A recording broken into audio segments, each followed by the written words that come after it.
हाय और आप देख रहे हैं सलोनी ट्यूटोरियल। फ्रेंड्स, आज मैं आपके लिए क्लास 11 की हॉर्नबिल का चैप्टर फर्स्ट लेके आई हूँ और मैं आपको इस चैप्टर में एनसीईआरटी की ईच एंड एवरी लाइन को बहुत अच्छे से एक्सप्लेन करने की कोशिश करूंगी। बट फिर भी आपको कहीं भी प्रॉब्लम हो तो आप मुझे नीचे कमेंट बॉक्स में कमेंट कर पूछ सकते हैं। और हाँ, अगर आपको मेरी ये वीडियो पसंद आए तो प्लीज एक लाइक करना ना भूलें। तो चैप्टर स्टार्ट करने से पहले मैं आपको बता दूं कि इस चैप्टर में है क्या और ये स्टोरी किसके बारे में है। The portrait of a lady written by Khushwant Singh. तो इस पूरी स्टोरी में खुशवंत सिंह अपने वर्ड्स के साथ एक लेडी का पोर्ट्रेट ड्रॉ करेंगे और ये लेडी कौन होंगी, तो ये लेडी उनकी ग्रैंडमा होंगी। तो इस स्टोरी में खुशवंत सिंह अपनी ग्रैंडमा के बारे में हमें बताएंगे कि उनकी और उनकी ग्रैंडमा के बीच में रिलेशन कैसा था, उनकी ग्रैंडमा का नेचर कैसा था और कैसे कैसे 20 सालों में उन दोनों का रिलेशन चेंज होता गया और फाइनली उनकी ग्रैंडमा की डेथ हो गई। तो इस स्टोरी में खुशवंत सिंह अपनी ग्रैंडमा का एक पोर्ट्रेट रीडर्स के माइंड में क्रिएट करना चाहते हैं जो कि बहुत ही ज्यादा इम्पैक्टफुल होगा। So let's begin the story. My grandmother, like everybody's grandmother, was an old woman. She had been old and wrinkled for the 20 years that I had known her. People said that she had once been young and pretty and had even had a husband, but that was hard to believe. यहाँ खुशवंत सिंह हमें अपनी grandma के बारे में बता रहे हैं कि सबकी ग्रैंडमा के जैसी उनकी भी ग्रैंडमा थी जो कि एक ओल्ड वुमेन थी। रिंकल मीन्स लाइंस और फोल्ड्स, और इसे हिंदी में झुर्रे भी कहते हैं। तो बताते हैं कि उनकी ग्रैंडमा के फेस में बहुत सारे लाइंस और फोल्ड्स थे और वो अपनी ग्रैंडमा को 20 ईयर्स से जान रहे थे और जब से वो उन्हें जान रहे थे तब से वो ऐसे ही थी। वो बताते हैं कि लोग कहा करते थे कि उनकी ग्रैंडमा पहले जवान और सुंदर हुआ करती थी और उनके एक हस्बैंड भी थे। बट ये खुशवंत सिंह के लिए बिलीव करना बहुत हार्ड था क्योंकि वो अपनी ग्रैंडमा को 20 ईयर्स से जान रहे थे और तब से वो ऐसी ही थी। वह एक बूढ़ी औरत थी और वो देखने में सुंदर नहीं थी। My grandfather's portrait hung above the mantelpiece in the drawing room. He wore a big turban and loose-fitting clothes. His long, white beard covered the best part of his chest, and he looked at least 100 years old. He did not look the sort of person who would have a wife or children. He looked as if he could only have lots and lots of grandchildren. अब यह narrator हमें अपने grandfather के बारे में बता रहे हैं कि उनके घर में जो ड्राइंग रूम है वहाँ जो फायर प्लेस है उसके ऊपर जो सेल्फ है जिसको मैंटल पीस कहते हैं उसके ऊपर उनके ग्रैंडफादर का पोर्ट्रेट हंग किया हुआ है जिसमें वो एक बिग टर्बन मीन्स बड़ी सी पगड़ी पहने हुए हैं और लूज फिटिंग क्लोथ्स पहने हुए हैं और उनकी वाइट और लॉन्ग बियर्ड उनके चेस्ट को कवर किया हुआ है और देखने से वो एटलीस्ट 100 ईयर्स ओल्ड लग रहे हैं। मीन्स वो बहुत बूढ़े लग रहे हैं। शॉर्ट मीन्स टाइप, तो वो उस टाइप के पर्सन लग ही नहीं रहे हैं कि जिनकी वाइफ और चिल्ड्रन भी होंगे क्योंकि बहुत ज्यादा बूढ़े लग रहे हैं। देखने से वो लग रहे हैं कि उनके बस बहुत सारे ग्रैंड चिल्ड्रन होंगे, lots and lots of grand children होंगे। As for my grandmother being young and pretty, the thought was almost revolting. She often told us of the games she used to play as a child. That seemed quite absurd and undignified on her part, and we treated it like the fables of the prophets she used to tell us. अब वो हमें बताते हैं कि उनकी grandma का young और pretty होना ये थॉट ऑलमोस्ट रिवोल्टिंग है। Revolting means hard to believe, जिसपे बिलीव ना हो सके। तो बताते हैं कि उनकी ग्रैंडमा का यंग और प्रीटी होना ये उनको इस बात पे बिलीव ही नहीं होता था। और वो बताते हैं कि उनकी ग्रैंडमा उन्हें बताया करती थी कि वो बचपन में खेला भी करती थी बट उनको इस पे बिलीव नहीं होता था। उन्हें ये बहुत इलॉजिकल लगता था, जैसे कि कोई संत और महात्मा कोई मॉरल लेसन हमें देते हैं जो कि बहुत अविश्वसनीय होती है, तो उनको वैसे ही उनकी ग्रैंडमा की भी स्टोरी लगती थी। उन्हें ये बहुत इलॉजिकल लगती थी। She had always been short and fat and slightly bent. Her face was a crisscross of wrinkles running from everywhere to everywhere. अब वो हमें आगे बताते हैं कि उनकी ग्रैंडमा शॉर्ट हाइट की थी, मोटी थी और स्लाइटली बेंड थी, मीन्स आगे की तरफ झुकी हुई थी। As I told, wrinkles means lines और फोल्ड्स। तो वो बताते हैं कि उनकी ग्रैंडमा के फेस में बहुत सारे रिंकल्स थे, ऐसा लगता था कि क्रिस क्रॉस पैटर्न बना हुआ हो। No, we were certain she had always been, as we had known her, old, so terribly old that she could not have grown older and had stayed at the same age for 20 years. She could never have been pretty, but she was always beautiful. यह certain means sure, तो वो बताते हैं कि वो sure है कि उनकी ग्रैंडमा ऐसी ही थी बिकॉज वो अपनी ग्रैंड माँ को 20 ईयर्स से जान रहे थे, और जब से वो उन्हें जान रहे थे तब से उन्होंने उनको एक बुरी औरत के रूप में देखा था। तो उनको विश्वास ही नहीं होता था कि उनकी ग्रैंड माँ प्रेटी भी हो सकती है, बट वो कहती है कि उनकी ग्रैंड माँ ब्यूटीफुल थी। अब यहाँ नैरेटर प्रेटी और ब्यूटीफुल के बीच में डिफरेंस हमें बताया है। प्रेटी मीन्स योर अपीयरेंस, कि आप बाहर से देखने में कैसे हो, एंड ब्यूटीफुल मीन्स कि आप सोल वाइज कैसे हो, आपका मन कैसा है, आपका दिल कैसा है। तो बताते हैं उनकी ग्रैंड माँ प्रेटी तो नहीं थी, बट उनकी ग्रैंड माँ ब्यूटीफुल थी क्योंकि उनका नेचर बहुत अच्छा था। She hobbled about the house in spotless white with one hand resting on her waist to balance her stoop and the other tailing the beads of a rosary. Her silver locks were scattered untidily over her pale, puckered face, and her lips constantly moved in inaudible prayer. Yes, she was beautiful. She was like the winter landscape in the mountains, an expanse of pure white serenity breathing peace and contentment. Here hobble means to walk with difficulty and here white represent the dress of grandma. जैसा कि हमारा custom है कि अगर किसी के husband death कर जाते हैं तो उस वुमेन को वाइट ड्रेस पहनना पड़ता है। तो ग्रैंडमा के हस्बैंड नहीं थे, मीन्स नैरेटर के दादाजी नहीं थे, तो उनकी ग्रैंडमा वाइट ड्रेस पहन के पूरे घर में घुमा करती थी और उनका एक हाथ उनके वेस्ट पे होता था, क्योंकि वो हल्का झुकी हुई थी इसलिए उसको बैलेंस करने के लिए, और दूसरे हाथ में मोतियों की माला होती थी जिससे वो जाप किया करती थी। Here locks means hair. Don't think silver locks mean चांदी का ताला. Silver locks दादी के व्हाइट हेयर को बोला गया है, और उनका जो व्हाइट हेयर था उनके पूरे फेस में स्कैटर किया हुआ होता था और उनका लिप्स कॉन्स्टेंटली मूव करते रहता था क्योंकि वो प्रेयर बोला करती थी। तो नैरेटर बताते हैं कि वो ब्यूटीफुल थी। अब यहाँ वो अपनी ग्रैंड माँ को विंटर लैंडस्केप से कंपेयर किए, जैसे कि विंटर सीजन में माउंटेन पूरा स्नो से ढक जाता है और वो सीनरी बहुत वाइट होता है, बहुत पीस देता है। तो वैसे ही उनकी ग्रैंड माँ भी थी। उनकी ग्रैंड माँ खुद में बहुत सेटिस्फाइड थी, कंटेंटमेंट में सेटिस्फैक्शन, तो खुद में बहुत सेटिस्फाइड थी और बहुत शांत स्वभाव की थी। My grandmother and I were good friends. My parents left me with her when they went to live in the city and we were constantly together.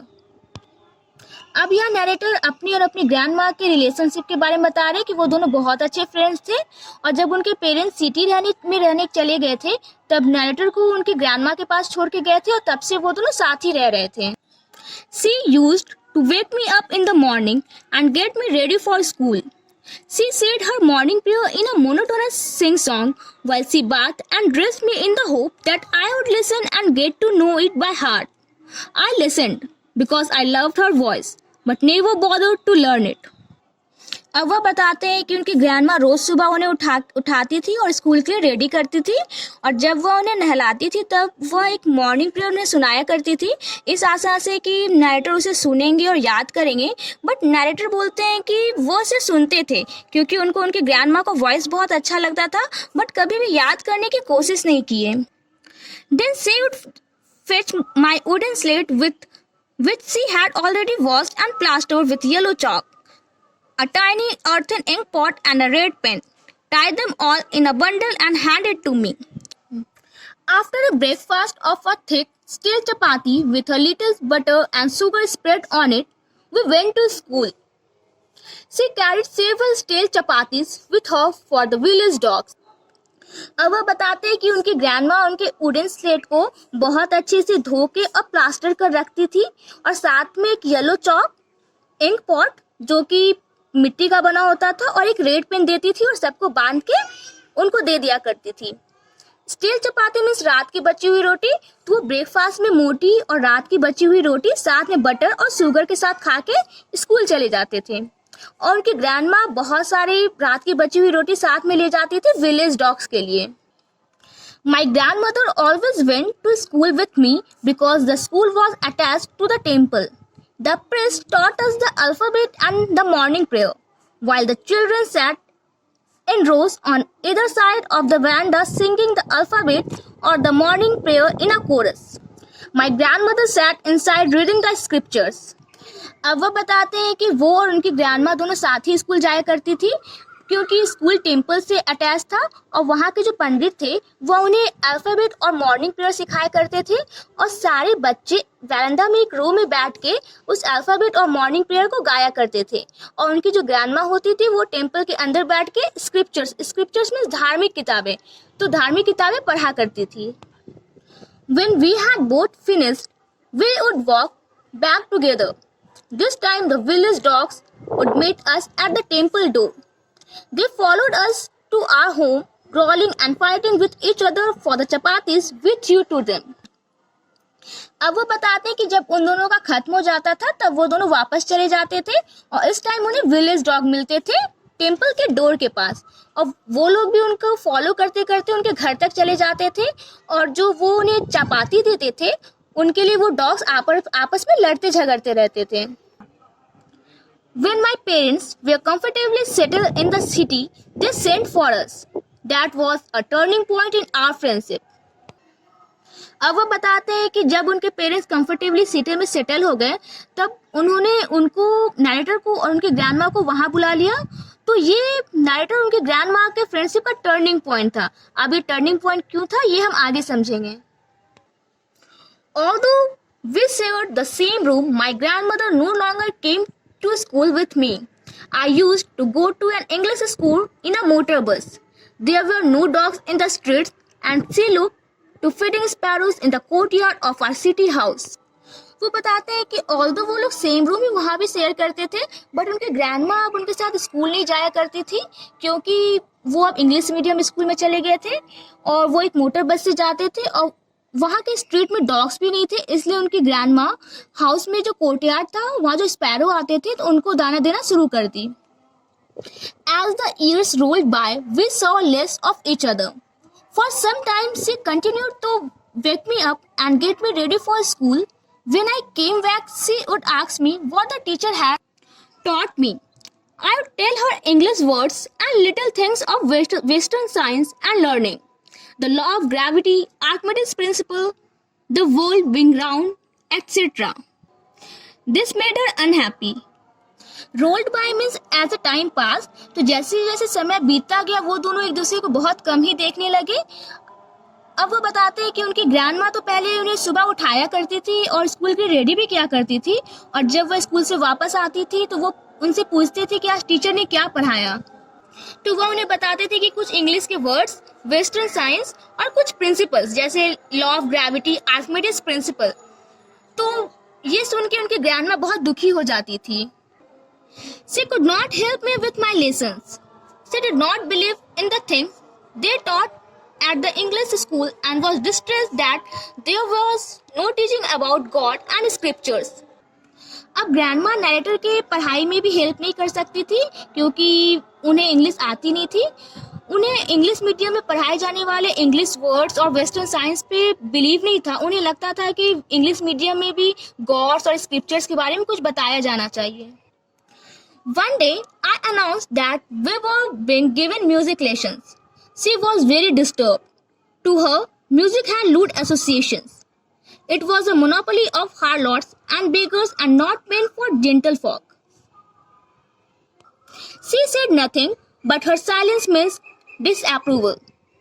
She rarely talked to me after that. अब narrator हमें बता उनको music lesson दिया जा रहा है तो यह सुन के उनकी दादी माँ बहुत दुखी हो गई। उनके लिए म्यूजिक हार्लॉट्स और बेगर्स के लिए है, जेंटलमैन के लिए नहीं है। वो कुछ बोली तो नहीं बट उनके साइलेंस का मतलब ही था कि वो खुश नहीं थी। उसके बाद उन दोनों के बीच बहुत कम ही बात हुई। When I went up to university, I was given a room of my own. The common link of friendship was snapped. My grandmother accepted her seclusion with resignation. अब वो बताते हैं कि जब वो यूनिवर्सिटी चले गए तो उनके और उनकी ग्रैंडमा के बीच में एक कॉमन लिंक भी टूट गया क्योंकि उनको वहाँ एक अलग कमरा दे दिया गया, अलग रूम दे दिया गया। तो उनकी ग्रैंडमा सेक्लूजन मीन्स अकेलापन, तो उनकी ग्रैंडमा अपने अकेलेपन को एक्सेप्ट कर ली। She rarely left her spinning wheel to talk to anyone. From sunrise to sunset, she sat by her wheel spinning and reciting prayers. अब नरेटर बताते हैं कि उनकी ग्रैंड माँ अपने स्पिनिंग व्हील को छोड़कर रेयरली किसी से बात किया करती थी। सुबह से शाम तक वो अपने स्पिनिंग व्हील के पास बैठकर प्रेयर रिसाइट किया करती थी। Only in the afternoon she relaxed for a while to feed the sparrows.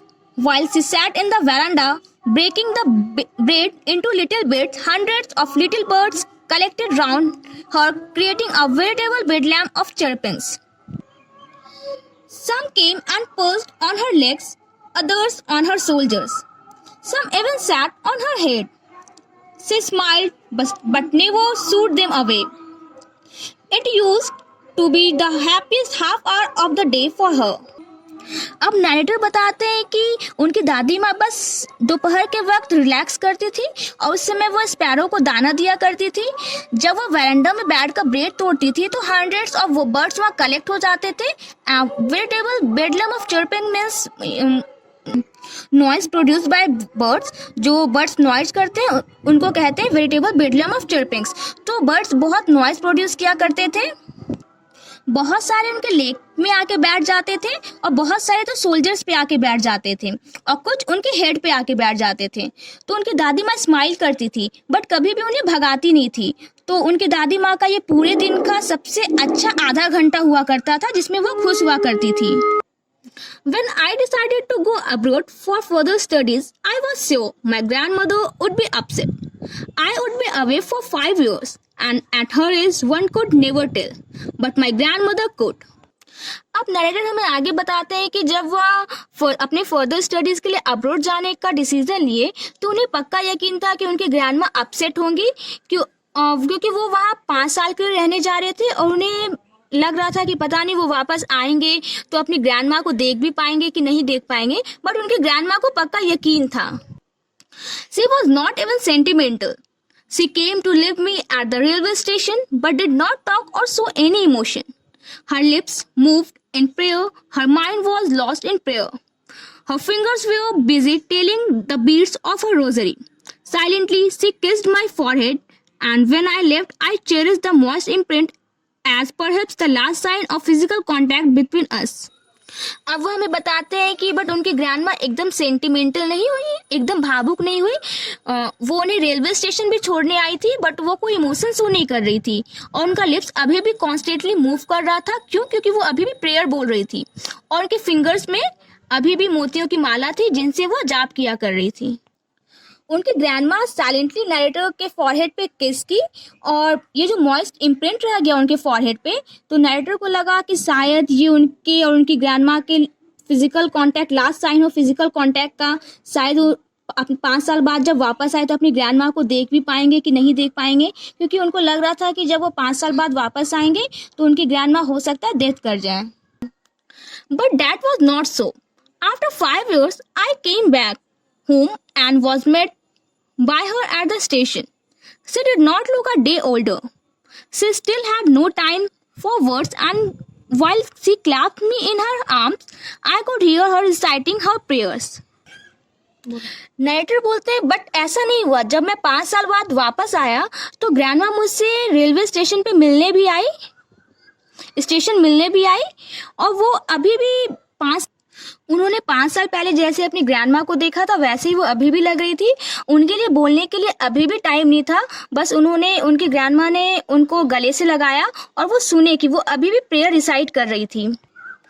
Even on the first day of my arrival, her happiest moments were with her sparrows, whom she fed longer and with frivolous rebukes.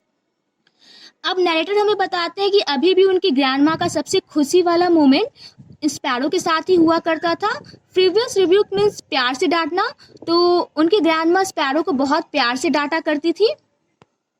In the evening a change came over her. She did not pray.